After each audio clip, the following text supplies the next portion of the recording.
खोज खबर स्पेशल में आज बात होगी बीजेपी की सत्ता पर लग रहे ग्रहण की। 26 दिसंबर को सूर्य ग्रहण लगना है, लेकिन ऐसा लगता है जैसे बीजेपी के लिए कुर्सी का ग्रहण कहीं पहले से शुरू हो चुका है। एक के बाद एक राज्यों में बीजेपी से कुर्सी छूटी जा रही है। कभी अल्लामा इकबाल ने कहा था कि जमहूरियत एक तर्ज हुकूमत है कि जिसमें बंदों को गिना करते हैं, तौला नहीं करते, और बंदों की गिनती जिसके साथ होती है वो सत्तानशी होता है और जिसके साथ नहीं होती वो सत्ता से बेदखल हो जाता है। तो बीजेपी के लिए कल जो राज्य सत्ता का सुख दिला रहे थे, अब एक एक करके वो राज्य दरक रहे हैं और नतीजा ये कि जनवरी 2018 में देश की 71% आबादी पर राज करने वाली पार्टी फिलहाल सिमटती हुई दिखाई दे रही है, क्योंकि कई बड़े राज्य उसके हाथ से निकले हैं। जो राज्य बीजेपी के पास फिलहाल हैं उसमें त्रिपुरा, मिजोरम, मणिपुर, असम, मेघालय, अरुणाचल प्रदेश, सिक्किम, नागालैंड, बिहार, उत्तर प्रदेश, उत्तराखंड, हिमाचल प्रदेश, हरियाणा, गुजरात, कर्नाटक और गोवा में अकेले या सहयोगियों के साथ बीजेपी सरकार चला रही है। बीजेपी से पहले मध्य प्रदेश जैसा बड़ा राज्य, राजस्थान जैसा बड़ा राज्य, छत्तीसगढ़ का ताज भी छीना है। छत्तीसगढ़ भी पॉलिटिकली एक बेहद महत्वपूर्ण राज्य है। इसके अलावा देश की आर्थिक राजधानी जिस राज्य में आती है, वैसे महाराष्ट्र का ताज भी भारतीय जनता पार्टी के हाथ से जाता रहा और अब इसके बाद झारखंड। 2019 के आखिरी में आते आते अब सिर्फ देश के 16 राज्यों में बीजेपी और उसके सहयोगी की सरकारें हैं, लेकिन देश के करीब 43% आबादी पर अब वो काबिज है, जो कि 2019 में 71% तक हुआ करती थी। और ऐसे में आज खोज खबर स्पेशल में हम यही पड़ताल करेंगे कि आखिर क्यों बीजेपी का खिलता कमल एक बार मुरझाने लगा है। लोकसभा चुनाव के 7 महीने बाद ही झारखंड में भी बीजेपी का किला ढह गया। विधानसभा चुनाव के नतीजों में झारखंड मुक्ति मोर्चा, आरजेडी और कांग्रेस के गठबंधन को बहुमत मिल गया और अब हेमंत सोरेन राज्य के नए मुख्यमंत्री होंगे। लोकसभा चुनाव के बाद महाराष्ट्र, हरियाणा और झारखंड में चुनाव हुए और इन 3 में से 2 जगहों पर बीजेपी सत्ता से बाहर हो गई। और इसके साथ ही ये सवाल भी खड़ा हो गया कि अब राज्यों में एक एक कर क्या बीजेपी के लिए कुर्सी बेगानी होती जाएगी। 2019 में हुए लोकसभा चुनाव के बाद ऐसा लग रहा था कि बीजेपी का विजय रथ रोकना कम से कम इस साल होने वाले विधानसभा चुनाव में तो नामुमकिन होगा, लेकिन हरियाणा में पूर्ण बहुमत से दूर रहना, महाराष्ट्र में बीजेपी के सबसे पुराने सहयोगी के छोड़कर चले जाने से सत्ता से बेदखल हो जाना और झारखंड में सबसे ज्यादा वोट पाकर भी कुर्सी न मिल पाना और कांग्रेस का बीजेपी के मुकाबले मजबूत गठबंधन बना लेना विपक्ष को नई ताकत दे रहा है। कांग्रेस मुक्त भारत की बात करने वाली बीजेपी आखिर लोकसभा चुनाव के कुछ महीने बाद ही क्यों हाफने लगी है, इसने देश के नए राजनीतिक माहौल के बारे में फिर से विश्लेषण करने पर मजबूर कर दिया है।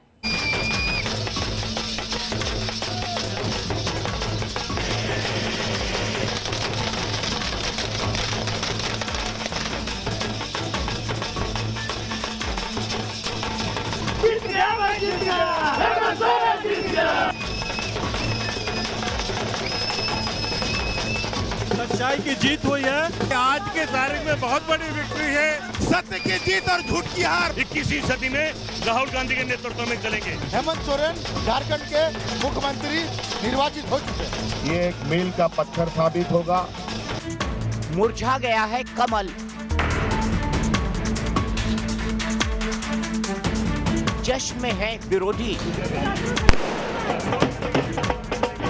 पंजे ने हाथों में धनुष थामकर जो तीर चलाया, उसने झारखंड में सत्ता की लालटेन जगमगा दी और 7 महीनों में ही बीजेपी के हाथों से 2 राज्यों की कुर्सी छिन गई। जो बीजेपी कल तक कांग्रेस मुक्त भारत का दावा कर रही थी, वो अब अपने किले को बचाने में नाकाम नजर आ रही है। 2014 में दिल्ली की गद्दी पर नरेंद्र मोदी की ताजपोशी के साथ ही बीजेपी की जीत का सिलसिला शुरू हो गया था। तब महज 7 राज्यों में शासन करने वाली मोदी शाह की बीजेपी ने सबसे पहले साल 2014 में ही महाराष्ट्र, हरियाणा और झारखंड में सरकार बनाई और एक एक कर वो देश के 21 राज्यों में सत्ता की सिरमौर बन गई। लेकिन 2017 में पहले बीजेपी ने पंजाब में कुर्सी गंवाई, फिर 2018 में मध्य प्रदेश, छत्तीसगढ़ और राजस्थान में कुर्सी चली गई और 2019 में अब महाराष्ट्र और झारखंड की कुर्सी भी बीजेपी के हाथों से खिसक गई। ये 6 देश के बेहद ही महत्वपूर्ण राज्य हैं। बड़ी बात यह है कि महाराष्ट्र में जहां बीजेपी सबसे बड़ी पार्टी बनकर भी सत्ता से दूर हो गई, वहीं झारखंड में बीजेपी को सबसे ज्यादा करीब 33% वोट मिला, जबकि 2014 के विधानसभा चुनाव में बीजेपी को झारखंड में करीब 21% वोट मिले थे। लेकिन पिछली बार के मुकाबले ज्यादा वोट पाकर भी बीजेपी हाथ मलती रह गई और विरोधी सत्ता की चाबी ले उड़े। देखिए, झारखंड में हमने जनता के बीच में अपने मुद्दे पहुंचाए, वहां पर हमने बहुत अच्छा काम किया, विकास की धारा को आगे बढ़ाया, लेकिन हमारी बात सही से नहीं पहुंच सकी। हम ज़रूर अपने कार्यकर्ताओं से चर्चा करेंगे कि कहां कमी रही है। तो सवाल यह है कि जीत कर भी क्यों हार रही है बीजेपी। लोकसभा चुनाव में बीजेपी गठबंधन ने झारखंड की 14 में से 12 सीटों पर कब्जा जमाया और बीजेपी को करीब 51% वोट मिले, लेकिन 7 महीने बाद ही पार्टी का वोट शेयर गिरकर 33% पर आ गया और नतीजा ये कि बीजेपी सत्ता से दूर हो गई। फिर आखिर इन 7 महीनों में ऐसा क्या हुआ कि झारखंड में बीजेपी का कमल मुरझा गया। नतीजों को देखकर समझना ज्यादा मुश्किल नहीं है कि एक ओर जहां बीजेपी ने रघुवर दास पर जरूरत से ज्यादा भरोसा कर लिया, तो वहीं दूसरी ओर गठबंधन को दरकिनार करना भी पार्टी को महंगा पड़ा। एक ओर लालटेन थामे हेमंत के साथ कांग्रेस का हाथ, दूसरी ओर बिखरता कुनबा। न सुदेश महतो को साथ रख पाई, न लोक जनशक्ति पार्टी को जोड़ पाए और नतीजा ये कि झारखंड में बीजेपी का मजबूत किला ढह गया। सुदेश महतो की आजसू और बीजेपी का साथ 2014 से था। दोनों ने पहले विधानसभा चुनाव एक साथ लड़ा, फिर 2019 के लोकसभा चुनाव में भी गठबंधन जारी रखा, लेकिन विधानसभा चुनाव आते आते तल्खी ऐसी बढ़ी कि दोनों के रास्ते अलग हो गए। लेकिन अगर ये दोनों एक साथ होते तो नतीजा कुछ और हो सकता था। गठबंधन को दरकिनार करने की कीमत बीजेपी ने कितनी चुकाई, वो इन सीटों के नतीजे बता रहे हैं। नाला विधानसभा सीट से झारखंड मुक्ति मोर्चा के रविंद्रनाथ महतो ने बाजी मारी। उन्हें 61,356 वोट मिले, लेकिन अगर बीजेपी और सुदेश महतो साथ होते तो गठबंधन की जीत तय थी। मधुपुर में भी जेएमएम के हाजी हुसैन अंसारी जीते, लेकिन अगर बीजेपी आजसू को मिले वोट जोड़ दिए जाएं तो नतीजा बदल जाता। ठीक इसी तरह रामगढ़, डुमरी, घाटशिला, जुगसलाई, ईचागढ़, चक्रधरपुर, खिजरी और लोहरदगा समेत कई ऐसे सीटें हैं जहां बीजेपी ने गठबंधन न करने की कीमत चुकाई है और इन सीटों पर विरोधियों को जीत मिली। और कुछ न कुछ नेतृत्व के स्तर पर आजसू का भाजपा के जो मुख्यमंत्री थे उनसे कहीं ना कहीं नाराजगी थी और इस नाराजगी के कारण बात बिगड़ते बिगड़ते बिगड़ गई। यहाँ का जो कुर्मी और कुशवाहा वोटर है उसका एक बड़ा वर्ग आजसू के साथ है या पहले जदयू और समता पार्टी के साथ रहा था। और यहाँ की जो राजनीति है उसमें आप महतो वोटर को अर्थात कुशवाहा और कुर्मी को छोड़कर नहीं चल सकते हैं। झारखंड के विधानसभा चुनाव में सत्ता विरोधी लहर बड़ी भूमिका निभाती है। बीजेपी ने भी हेमंत सोरेन के खिलाफ एंटी इनकम्बेंसी के बीच बाजी मारी थी और इस बार भी रघुवर दास को लेकर सूबे में कुछ ज्यादा अच्छी सोच नहीं थी। गैर आदिवासी समाज से आने वाले रघुवर दास की सरकार ने जमीन अधिग्रहण कानून और टीनेंसी एक्ट जैसे जो फैसले किए वो जनजातीय समाज की नाराजगी की वजह बने। इस एक्ट में छेड़छाड़ का सीधा संदेश ये गया कि बीजेपी आदिवासियों की जमीन को जबरन कॉरपोरेट हाउसेस को सौंपने जा रही है और चुनाव में बीजेपी को इसका नुकसान भी उठाना पड़ा। इसके अलावा बड़े नेताओं की बगावत ने भी बीजेपी को खासा नुकसान पहुंचाया। टिकट प्रकरण पर सरयू राय की अनदेखी बीजेपी को भारी पड़ी। न सिर्फ जमशेदपुर ईस्ट से रघुवर दास अपना चुनाव हार गए, बल्कि राज्य की दूसरी सीटों के बिहारी वोटर्स में भी इसका गलत संदेश गया। इसके साथ ही झारखंड में अर्जुन मुंडा की अनदेखी भी बीजेपी की मुश्किल बढ़ा गई। हालांकि अर्जुन मुंडा ने 26 रैलियां की, लेकिन बीजेपी के लिए बड़ा आदिवासी चेहरा माने जाने वाले अर्जुन मुंडा को पार्टी ने स्टार प्रचारक के तौर पर इस्तेमाल नहीं किया। मौजूदा 5 साल में जिस तरीके से रघुवर जी ने अपना सत्ता का दुरुपयोग किया है, उसका कसक लोगों में था, नौजवानों में था, किसानों में था, महिलाओं में था, व्यापारियों में था। द क्लोज कॉन्टेस्ट ये बताता है कि हमारे खिलाफ ऐसा कोई ट्रेंड नहीं था, न किसी को गुस्सा था सरकार से। ये बता रहे थोड़ा सा और मेहनत करते हम तो ये जो डिफरेंस है वोट का इसको पाट पाते। मई 2019 में मोदी ने धमाकेदार जीत के साथ देश की सत्ता पर एक बार फिर कब्जा किया, तब दिल्ली से सटे राज्य हरियाणा की सभी 10 लोकसभा सीटें बीजेपी की झोली में आई थी। लेकिन 6 महीने के भीतर हरियाणा में ऐसा माहौल बदला कि विधानसभा चुनाव आते आते हरियाणा में खट्टर की सत्ता में वापसी मुश्किल दिखने लगी और जब चुनाव नतीजे आए तो 2014 के मुकाबले हरियाणा में बीजेपी बहुमत से दूर रह गई। हालांकि बीजेपी राज्य में सबसे बड़ी पार्टी बनकर जरूर सामने आई, लेकिन कुर्सी पर काबिज होने के लिए जो संख्याबल चाहिए था वो खट्टर के पास नहीं था। ऐसे में बीजेपी को नई नवेली पार्टी जेजेपी से हाथ मिलाना पड़ा। 2014 में अपने दम पर हरियाणा की सत्ता हासिल करने वाली बीजेपी को जाट नेता दुष्यंत चौटाला का समर्थन लेना पड़ा। हरियाणा में 2014 जैसा प्रदर्शन नहीं दोहरा पाने के पीछे जो वजह बताई गई थी वो इस बार जाट बिरादरी का बीजेपी से मोहभंग होना था, क्योंकि गैर जाट समुदाय से आने वाले मनोहर लाल खट्टर के नाम पर जाट बिरादरी ने बीजेपी से दूरी बनाई थी। हरियाणा में जाट बनाम गैर जाट की लड़ाई में बीजेपी ने दोबारा सत्ता का ताज तो पहन लिया, लेकिन इस बार बीजेपी वैसे दमखम के साथ सत्ता में काबिज नहीं हो सकी जैसा धमाकेदार प्रदर्शन बीजेपी ने 2014 के विधानसभा चुनाव में किया था। 2014 में बीजेपी को हरियाणा की 90 में से 47 सीटें मिली थी, जबकि 2019 के विधानसभा चुनाव में बीजेपी को मात्र 40 सीटें मिली। हालांकि इस बार भी बीजेपी सबसे बड़ी पार्टी बनकर सामने आई, लेकिन बहुमत की ताकत से दूर रह गई। ऐसे में बीजेपी को हरियाणा में सत्ता की सीढ़ी चढ़ने के लिए 1 साल पहले बनी पार्टी जेजेपी से हाथ मिलाना पड़ा।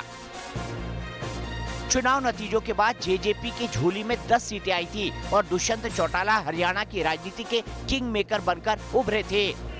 जानकार मानते हैं कि 2019 में 2014 जैसा प्रदर्शन नहीं दोहरा पाने के पीछे जो वजह रही वो हरियाणा में जाट समुदाय का बीजेपी से दूरी बनाना रहा।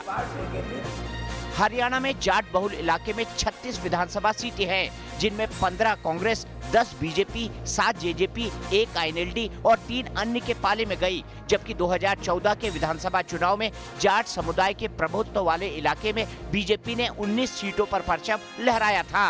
आज अगर वो घट रही है, क्योंकि ये सारे जो इलेक्शंस हो रहे हैं 2014 पे हुए थे, तभी तो 19 में हो रहे हैं। तो 2014 में अगर हुए थे तो आप उस समय प्रधानमंत्री बन गए थे, आपकी मकबूलियत आसमान पे थी। तो उसी के बाद वो हुए थे, तो हम उससे या तो तुलना कर लें तो उससे तो कम है, उससे भी कम है। और दूसरी बात है, क्यों आपके एलाइज छोड़ रहे हैं? झारखंड में हारने का सबब क्या है? सबसे बड़ी बात है कि 2019 के लोकसभा चुनाव में तो जाट समुदाय ने बीजेपी को वोट दिया, लेकिन विधानसभा चुनाव में उसने अपना रास्ता बदल दिया। भारत माता की। जाट बिरादरी की नाराजगी दूर करने के लिए बीजेपी ने तमाम कोशिश भी की थी। प्रदेश अध्यक्ष सुभाष बराला को बनाया जो इसी समुदाय से आते हैं। इसके अलावा कैप्टन अभिमन्यु और ओम प्रकाश धनखड़ को प्रभावशाली मंत्रालय देकर इस समुदाय को साधने की कोशिश की। बीजेपी के आला कमान को उम्मीद थी कि पार्टी के जाट नेता अपने समुदाय के साथ समन्वय स्थापित कर उनकी नाराजगी दूर कर लेंगे, लेकिन ऐसा नहीं हो सका। उल्टे 2 महीने पहले आए हरियाणा विधानसभा के चुनाव नतीजों में बीजेपी के सभी बड़े जाट नेता चुनाव हार गए। खट्टर सरकार में वित्त मंत्री रहे कैप्टन अभिमन्यु, कृषि मंत्री रहे ओपी धनखड़, बीजेपी के प्रदेश अध्यक्ष सुभाष बराला और सुखविंदर मंडी जैसे धाकड़ जाट नेता अपनी सीट नहीं बचा सके थे। जानकार मानते हैं कि हरियाणा की राजनीति में बिना जाट बिरादरी के सत्ता की कल्पना नहीं की जा सकती। इसका काट निकालने के लिए बीजेपी ने गैर जाट समुदाय से आने वाले मनोहर लाल खट्टर को सीएम बनाकर गैर जाट वोट बैंक को साधने की कोशिश की थी, लेकिन इस बार बीजेपी का ये फॉर्मूला काम नहीं आया था। इसकी एक बड़ी वजह ये भी मानी जा सकती है कि शुरू से हरियाणा की राजनीति में जाट समुदाय का दबदबा रहा है। राज्य के 10 में से 7 सीएम जाट समुदाय से रहे हैं। लोकसभा चुनाव में क्लियर था, नरेंद्र मोदी जी के पक्ष में लोग आए थे, मोदी जी को प्रधानमंत्री देखना चाहते थे। जब राज्य का चुनाव होता है तो डिफरेंट मुद्दों पर होते हैं और काफ़ी कन्फ्यूज़न रहा इस चुनाव में। बीजेपी के हाथ से राज्य दर राज्य सत्ता फिसलने की शुरुआत हुई थी पिछले साल दिसंबर महीने में, जब मध्य प्रदेश, राजस्थान और छत्तीसगढ़ तीनों राज्यों में बीजेपी सत्ता से बाहर हो गई थी। मध्य प्रदेश में 15 साल के शासन की एंटी इनकम्बेंसी के बाद बीजेपी बहुमत का जादुई आंकड़ा नहीं जुटा पाई। इसके बाद एमपी में बीजेपी को विपक्ष में बैठना पड़ा, जबकि छत्तीसगढ़ में रमन सिंह के 15 साल के शासन के खिलाफ जनता में जबरदस्त आक्रोश नजर आया था और यहां बीजेपी को सबसे करारी हार झेलनी पड़ी। वहीं राजस्थान में भी वसुंधरा राजे की सरकार चली गई। सबसे दिलचस्प बात है कि तीनों राज्यों में हुए विधानसभा चुनाव के 6 महीने बाद जब लोकसभा चुनाव हुआ तो जनता का मूड इतनी तेजी से बदला कि तीनों राज्यों में बीजेपी को सत्ता से बाहर करने वाली जनता ने मोदी को बम्पर समर्थन दिया। मतलब साफ है कि राज्य की सरकारों के खिलाफ जनता ने वोट किया था, लेकिन मोदी उन्हें पसंद है। 15 साल से जिन सूबों में बीजेपी का एक छत्र राज था, हिंदी पट्टी के जिन राज्यों में 15 बरस से बीजेपी का झंडा लहरा रहा था, वहां दिसंबर 2018 में ऐसा माहौल बदला कि एक ही झटके में बीजेपी सत्ता से बाहर हो गई। 2018 में एमपी, राजस्थान और छत्तीसगढ़ में विधानसभा चुनाव हुए थे। तीनों राज्यों में तब बीजेपी की सरकार थी। एमपी और छत्तीसगढ़ में तो लगातार 15 साल से बीजेपी सत्ता की कुर्सी पर काबिज थी, जबकि राजस्थान में वसुंधरा सरकार को 5 साल हुए थे। लेकिन तीनों ही राज्यों में कांग्रेस ने ऐसा करिश्मा किया कि बीजेपी का एक एक मजबूत किला दरक गया। 2018 के विधानसभा चुनाव में मध्य प्रदेश की 230 सीटों में से बीजेपी को 105 सीटें मिली, जबकि राजस्थान की 200 सीटों में से बीजेपी के खाते में 73 सीटें आईं। वहीं छत्तीसगढ़ की 90 सीटों में से बीजेपी महज 15 सीटों पर सिमट गई थी। राजस्थान में तो चुनाव प्रचार के दौरान ये नारा खूब उछला था कि वसुंधरा तेरी खैर नहीं, मोदी तुझसे बैर नहीं। जानकार मानते हैं कि तीनों राज्यों में एंटी इनकम्बेंसी थी, जिसके चलते बीजेपी हारी। हालांकि कुछ जानकारों का ये मानना है कि तीनों राज्यों में कांग्रेस ने किसानों का 2 लाख रुपए कर्ज माफ करने का जो दांव चला था, उसी ने बीजेपी को सत्ता से दूर किया। इसके अलावा एमपी में विधानसभा चुनाव से ठीक पहले SC/ST एक्ट के खिलाफ आंदोलन भी हुआ था। जानकारों के मुताबिक इसका भी कुछ हद तक चुनाव नतीजों पर असर पड़ा। इसके अलावा छत्तीसगढ़ में स्थानीय मुद्दों के साथ साथ लगातार 15 साल से रमन सिंह के राज्य से जनता ऊब गई थी।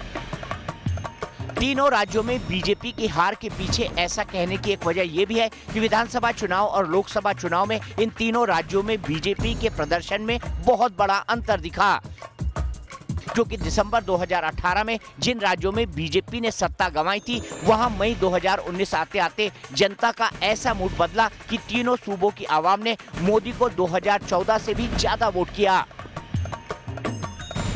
2019 के लोकसभा चुनाव में बीजेपी ने राजस्थान में कांग्रेस का क्लीन स्वीप कर दिया और सभी 25 सीटें जीत ली थी, जबकि मध्य प्रदेश की 29 में से 28 सीटों पर बीजेपी ने जीत का परचम लहराया था।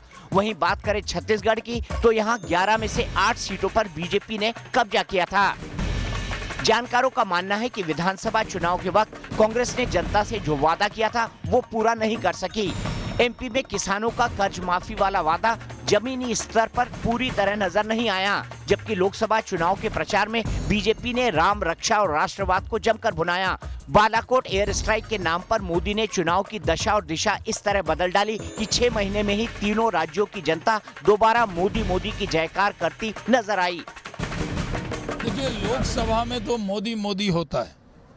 देश की जनता सिर्फ मोदी जी को प्रधानमंत्री बनाने के लिए वोट करती है, लेकिन राज्य में स्थानीय मुद्दे होते हैं, बहुत सी बातें होती हैं, अलग अलग जगह विधायकों के बारे में अपनी जनता की राय होती है, तो इसलिए इस पर निर्णय जनता करती है। कई बार राज्य और केंद्र के निर्णय अलग होते हैं।